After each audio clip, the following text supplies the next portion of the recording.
Assalamualaikum warahmatullahi wabarakatuh. Video ini merupakan video pembentangan bagi subjek Mabahith An-Nubuwah, kod USI 10102, pensyarah Dr. Muhammad Hasrul bin Syuhairi. Kami daripada kumpulan 9, iaitu daripada Ijazah Sarjana Muda Dakwah, kumpulan B. Tajuk kumpulan kami ialah Tuduhan Orientalis terhadap Nabi Muhammad SAW.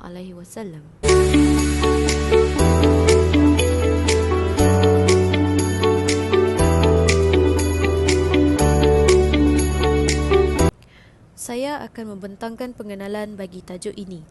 Baiklah, agama Islam merupakan agama yang dikenali dan diketahui oleh seluruh masyarakat dunia. Berdasarkan data Pew Research Center tahun 2020, agama Islam memegang kedudukan kedua terbanyak penganutnya selepas agama Kristian, iaitu seramai 1.9 juta. Seluruh umat Islam diwajibkan untuk beriman kepada Nabi Muhammad SAW. Sudah menjadi tuntutan untuk kita beriman kepada Rasul, iaitu Nabi Muhammad SAW. Baginda merupakan seorang tokoh yang sangat masyhur dan diakui kehebatannya oleh seluruh masyarakat dunia. Baginda telah diperintahkan oleh Allah SWT untuk menyampaikan dakwah kepada seluruh umat Islam. Usaha baginda untuk menyampaikan dakwah yang diperintahkan oleh Allah tidaklah semudah yang disangka. Hal ini disebabkan oleh tentangan dan cabaran yang berlaku ketika itu. Kaum Quraisy merupakan kaum pertama yang menghina baginda dan mempersoalkan mesej yang disampaikan oleh baginda. Walaupun begitu, hinaan dan kritikan terhadap Nabi Muhammad SAW masih lagi berlaku hingga masa kini, walaupun baginda sudah wafat. Faktor golongan-golongan ini menghina dan mempersoalkan baginda adalah adanya perbezaan pada pegangan agama yang mereka anuti dan agama Islam. Kebencian mereka terhadap baginda terlihat jelas apabila setiap maklumat peribadi dan cara baginda menjalani kehidupan dinilai dengan terperinci.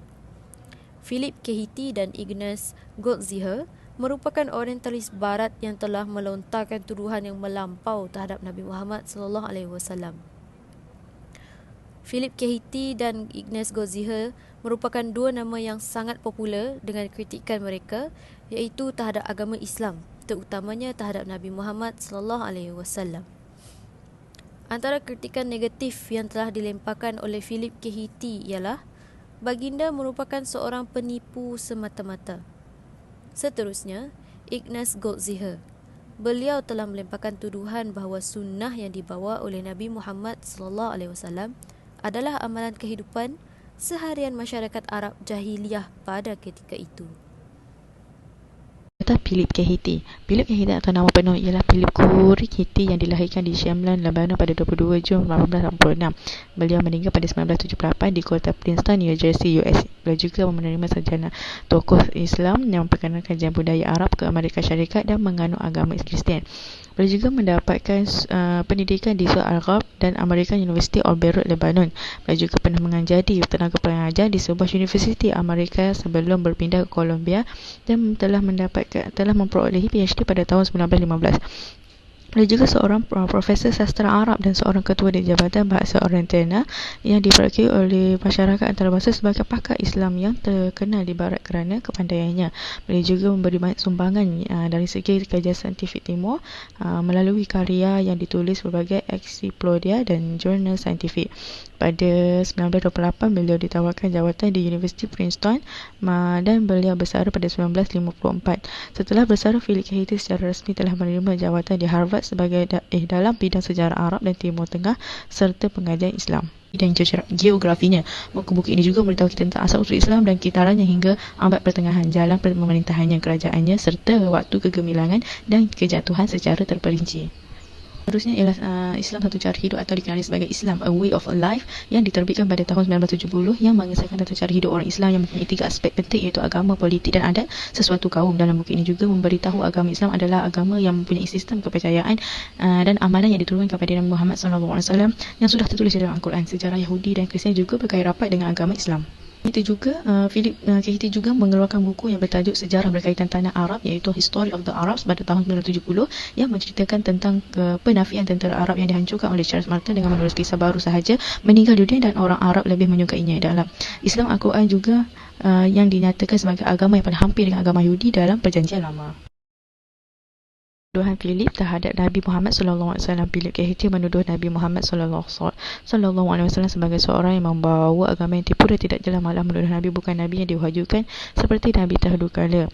Malah Philip K.Hitti juga mengatakan Al-Quran adalah cetakan yang ditiru dari kitab Yahudi dan Kristian, dan mengatakan Nabi Muhammad dari keturunan Yahudi juga kerana punya isteri yang beragama Kristian, iaitu Maria Al-Qibtiyah. Nabi Muhammad menjadi tarikan Philip kerana baginda mempunyai idea yang banyak tentang perancangan supaya orang Yahudi dan Kristian ingin mengikuti ajaran agama Islam dengan kebaikan, seperti menetapkan berpuasa di bulan Ramadan dan menunaikan ibadah haji di Mekah. Philip juga menjelaskan Nabi Muhammad bukan seorang yang hebat dan pandai kerana baginda tidak dapat membaca dan menulis sebagai seorang penjual dan mempunyai bisnes sendiri.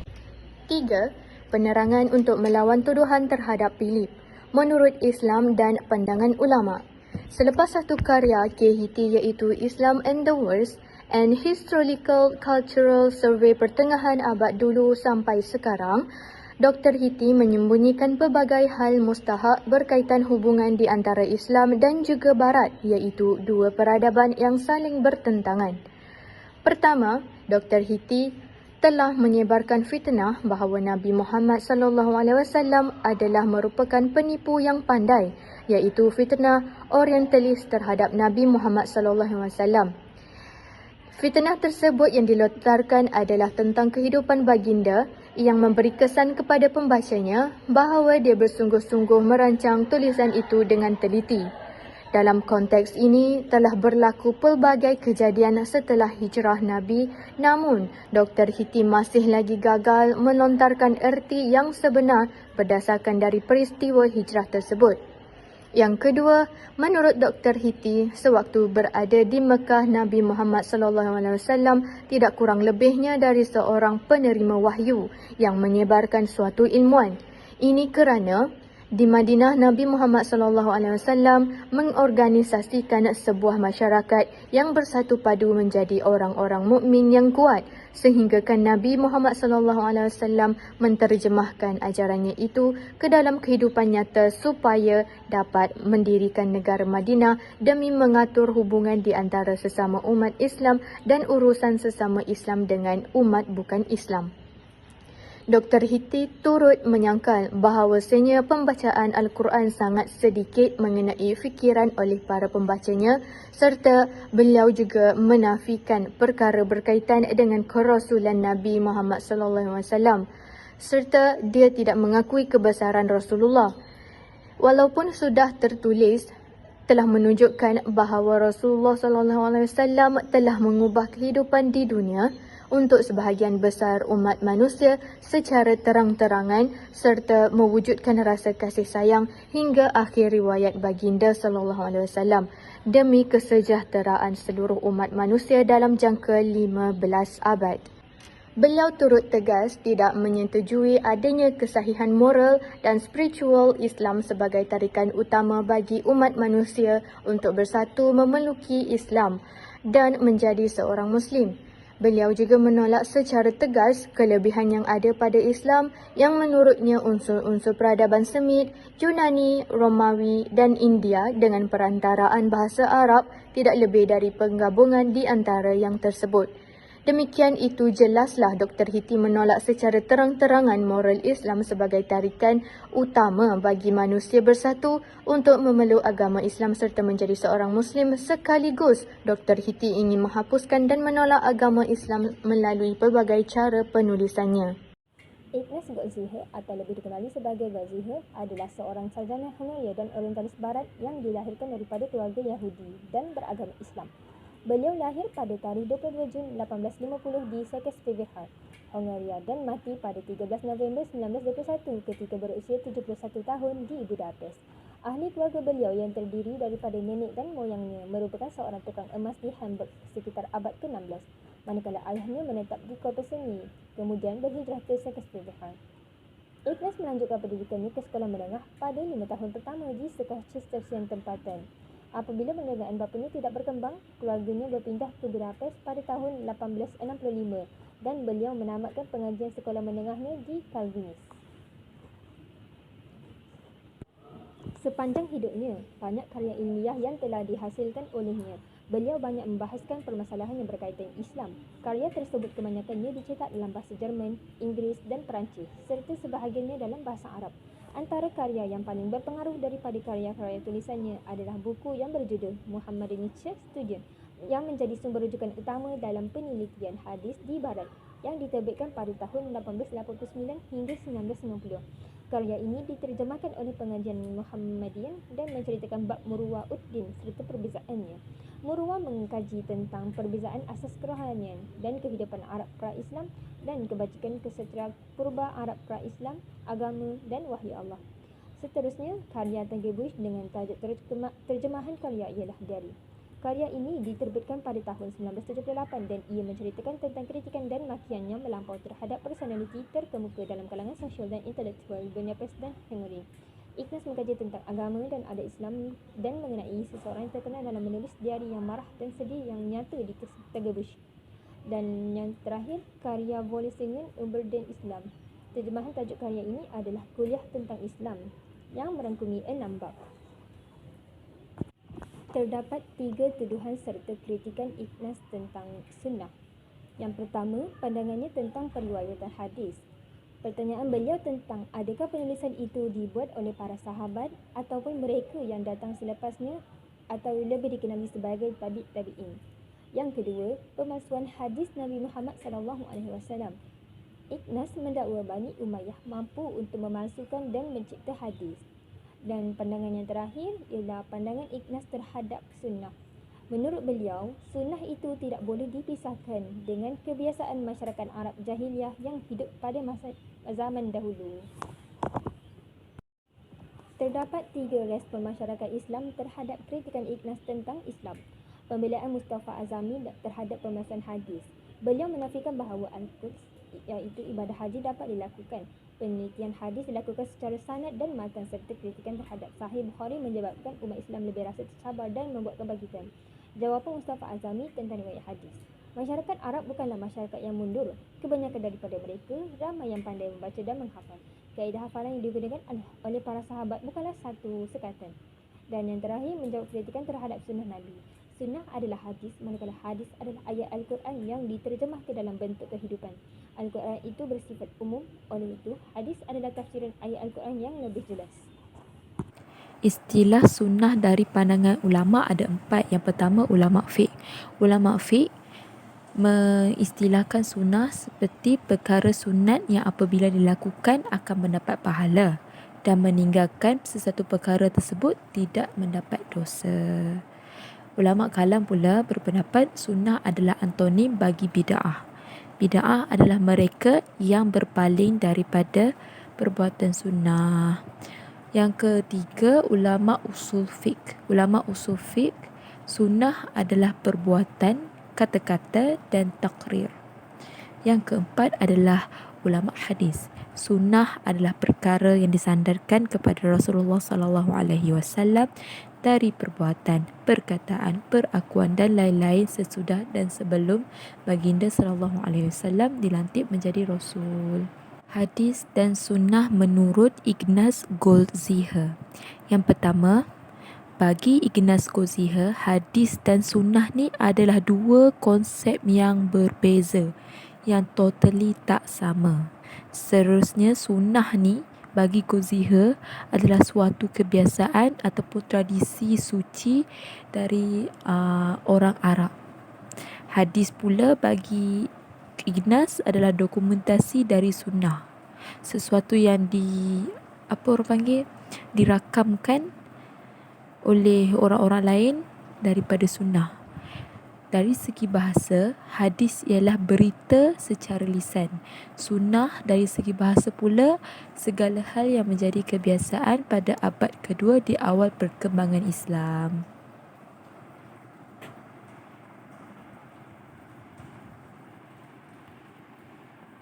Seterusnya kita pindah kepada slide baru. Kenapa perlu berpegang pada hadis dan sunnah?